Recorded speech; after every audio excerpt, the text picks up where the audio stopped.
Deux nouveaux stylistes étaient à l'honneur pour cette édition 2019 du salon Mode et Tissu, Charles Lyotet et Vinka Schiffman. Cette dernière propose des créations très originales, conçues exclusivement grâce à l'association du tissu et du latex.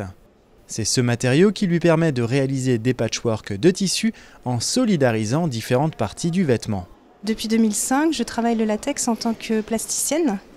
J'ai créé une série d'œuvres qui s'intitule Latext, où en fait j'écrivais au départ un journal intime, puis après en écriture automatique en latex. Et en fait, quand on démoule le latex, c'est des bandes qui s'en mêlent entre elles, et l'écriture était devenue illisible. Donc je les installais après dans l'espace, dans le cadre de grandes installations, où il y avait ces profusions d'écriture, donc exhibées, comme une espèce d'intime exhibé, mais qui reste illisible. Et tout mon travail reposait sur ce rapport entre montré et caché. Finalement, dans mon travail de création textile, on retrouve aussi cette espèce d'alternance entre opacité et transparence, montré, caché, qui vient aussi jouer avec les codes de la décence féminine. Car effectivement, les mailles transparentes laissent apercevoir soit le sous-vêtement, soit la peau. Et contrairement à ce que l'on pourrait penser, ces ajourés étaient déjà présents vers la fin du XVe siècle. Je travaille aussi des ajourés à travers des incisions directement dans le tissu.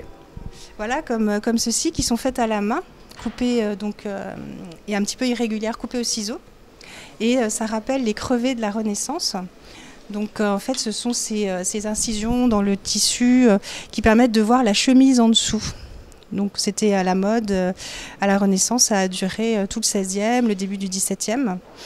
Et c'est parce que les chemises, en fait, les cotonnades ou les soies des chemises étaient de plus en plus travaillées. Donc on avait envie de les montrer, voilà, à travers les pourpoints qu'on portait à cette époque. Et je me suis pas directement inspirée, mais au moment où je l'ai fait, je me suis dit ah tiens, ça rappelle les crevés de la Renaissance.